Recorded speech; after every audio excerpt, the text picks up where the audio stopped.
Hi friends, welcome back to my channel. So ഇന്നത്തെ വീഡിയോയിൽ നമ്മൾ ഫിലിപ്സിൻ്റെ അവൻറ്റിൻ്റെ ബോട്ടിലിനെ പറ്റി ഒത്തിരി പേര് ഡൗട്ട്സ് ചോദിച്ചിട്ടുണ്ടായിരുന്നു. സോ അതിനെ പറ്റിയിട്ടുള്ള ഡീറ്റെയിൽഡ് ആയിട്ടുള്ളൊരു വീഡിയോ ആണ് കേട്ടോ ഇത്. ഇന്ന് നിങ്ങളുടെ ഡൗട്ട്സ് എല്ലാം ഞാൻ ക്ലിയർ ചെയ്ത് തരാം. ഞാൻ ഇതിനു മുമ്പ് ഇട്ട വീഡിയോയിൽ ബ്രസ്റ്റ് പമ്പിൻ്റെ റിവ്യൂ പറയുന്നുണ്ടായിരുന്നല്ലോ. അതിൽ പമ്പ് ചെയ്ത മിൽക്ക് ഞാൻ സ്റ്റോർ ചെയ്യുന്നത് ഈ ഫിലിപ്സിൻ്റെ ബോട്ടിലാണ് കേട്ടോ. പമ്പ് ചെയ്ത മിൽക്ക് സ്റ്റോർ ചെയ്യാനും അതുപോലെ തന്നെ കുഞ്ഞിന് ഫീഡ് ചെയ്യാനും ഞാൻ യൂസ് ചെയ്യുന്നത് ഈ ഒരു ബോട്ടിൽ തന്നെയാണ്. ബോട്ടിൽ ഫീഡ് ചെയ്യുന്ന അമ്മമാർക്ക് എപ്പോഴും പറ്റുന്ന ഒരു പ്രശ്നമാണ് കുഞ്ഞ് പിന്നെ തിരിച്ച് ബ്രസ്റ്റ് ഫീഡ് ചെയ്യുമ്പോഴേക്കും ബ്രസ്റ്റ് റിജക്റ്റ് ചെയ്യുന്നത്. ഈ ഒരു ബോട്ടിൽ യൂസ് ചെയ്ത് കഴിഞ്ഞാൽ കുഞ്ഞ് പ്രോപ്പറായിട്ട് ലാച്ച് ചെയ്യുന്ന പ്രശ്നവും സോൾവ് ആയി കിട്ടും. നല്ല രീതിയിൽ ബ്രസ്റ്റ് ഫീഡും ചെയ്യാൻ പറ്റും, അതേപോലെ തന്നെ ബോട്ടിൽ ഫീഡും ചെയ്യാനായിട്ട് പറ്റും. ഞാൻ വിയൂട്ടിന് ഡയറക്റ്റ് ബ്രസ്റ്റ് ഫീഡും അതുപോലെ തന്നെ പമ്പ് ചെയ്ത മിൽക്ക് കൊടുക്കുന്ന ഒരാളാണ് കേട്ടോ. അതുകൊണ്ട് തന്നെ ഈ ഒരു ബോട്ടിൽ എനിക്ക് ഭയങ്കര യൂസ്ഫുൾ ആയിരുന്നു. ഈ ഒരു ബോട്ടിലിന്റെ പ്രത്യേകത എന്താണെന്ന് വെച്ച് കഴിഞ്ഞാൽ ഇതിൽ നിന്ന് കുഞ്ഞ് സഖ്യത മാത്രമേ ഇതിൽ നിന്നൊരു ഡ്രോപ്പെങ്കിലും പുറത്തോട്ട് വരുള്ളൂ, അല്ലെങ്കിൽ ഇതിൽ നിന്നൊരു തുള്ളി പോലും ഡ്രിപ്പ് ആവത്തില്ല. ഈ ഒരു ബോട്ടിൽ നമ്മുടെ ബ്രസ്റ്റ് പോലെ തന്നെ മിമിക് ചെയ്യുന്ന ഒരു ബോട്ടിലാണ്.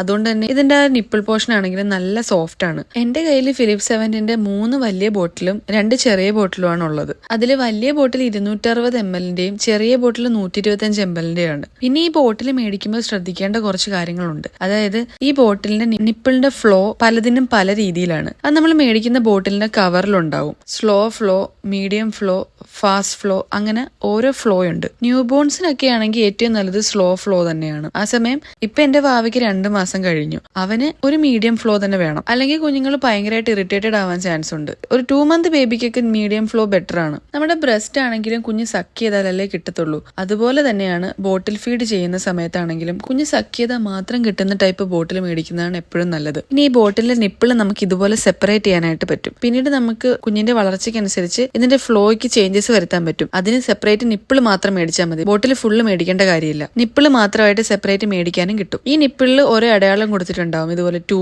3, 4 എന്നൊക്കെ പറഞ്ഞിട്ട്. അത് ഓരോ ഫ്ലോ ആണ് റെപ്രസെന്റ് ചെയ്യുന്നത്. പിന്നെ ബോട്ടിൽ സ്റ്റെറിലൈസ് ചെയ്യുന്ന സമയത്ത് എന്റെ കയ്യിൽ ഒരു സ്റ്റെറിലൈസർ ഉണ്ട്. അതിൽ അറ്റ് എ ടൈം ഒരു ബോട്ടിലെ സ്റ്റെറിലൈസ് ചെയ്യാൻ പറ്റത്തുള്ളൂ. പക്ഷെ എന്നാലും എനിക്ക് അതേ ആവശ്യം വന്നിട്ടുള്ളൂ ഇതുവരെ. നമ്മൾ ബോട്ടിൽ സ്റ്റെറിലൈസ് ചെയ്യാൻ ബോയിലിംഗ് വാട്ടറിൽ ഇട്ടിട്ടാണെങ്കിലും ബോട്ടിൽ സ്റ്റെറിലൈസ് ചെയ്യാനായിട്ട് പറ്റും. എവറി ടൈം ബോട്ടിൽ യൂസ് ചെയ്തതിന് ശേഷം നന്നായിട്ട് വാഷ് ചെയ്തതിന് ശേഷം മാത്രമേ സ്റ്റെറിലൈസ് ചെയ്യാവുള്ളൂ കേട്ടോ. സ്റ്റെറിലൈസർ ഇല്ലാത്തവരാണെങ്കിൽ നന്നായിട്ട് വാഷ് ചെയ്തതിന് ശേഷം ബോയിലിംഗ് വാട്ടറിൽ ഇട്ടിട്ട് ബോട്ടിലിന് ഡിഫറെന്റ് പാർട്സ് ആക്കിയിട്ട് നന്നായിട്ട് മറിച്ചും തിരിച്ചു ഇട്ട് കൊടുത്താൽ മതി. അപ്പൊ സ്റ്റെറിലൈസ് ആയി കിട്ടും. എന്നിട്ട് നന്നായിട്ട് എയർ ഡ്രൈ ചെയ്യുക. അത് കഴിഞ്ഞിട്ട് യൂസ് ചെയ്യാവുള്ളൂ. പിന്നെ ഈ ബോട്ടിലിന്റെ ഒരു പ്രത്യേകതയാണ് ഇതിന് ആന്റികോളിക് വാൽവ് ഉണ്ട്. കുഞ്ഞുങ്ങൾക്ക് ഈ ഒരു ഏജിൽ നന്നായിട്ട് ഗ്യാസിന്റെ ഇഷ്യൂസും കാര്യങ്ങളും ഉണ്ടാവാറുണ്ട്.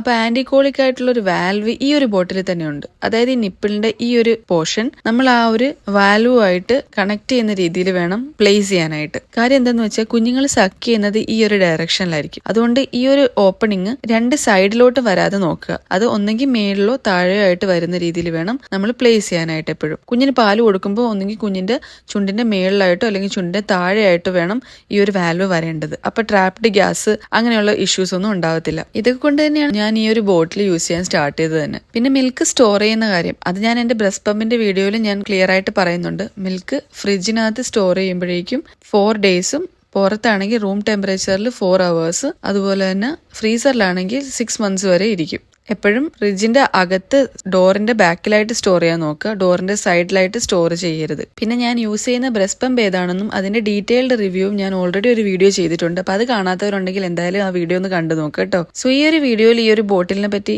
നിങ്ങൾക്ക് എന്തെങ്കിലും സംശയമോ കാര്യങ്ങളോ ഉണ്ടെങ്കിൽ എടുത്തൊന്ന് മെസ്സേജ് അയച്ച് ചോദിച്ചാൽ മതി കേട്ടോ. സോ ഈ ബോട്ടിൽ പർച്ചേസ് ചെയ്യേണ്ട ലിങ്ക് ഞാൻ എന്തായാലും ഡിസ്ക്രിപ്ഷനിൽ കൊടുത്തേക്കാം. അപ്പൊ ബോട്ടിൽ ഫീഡ് ചെയ്യുന്ന അമ്മമാർക്ക് ഈ ഒരു വീഡിയോ നല്ല യൂസ്ഫുൾ ആവട്ടെ എന്ന് കരുതുന്നു. അപ്പൊ അത്രയേ ഉള്ളൂ. അടുത്തൊരു വീഡിയോ ആയിട്ട് വീണ്ടും കാണാം.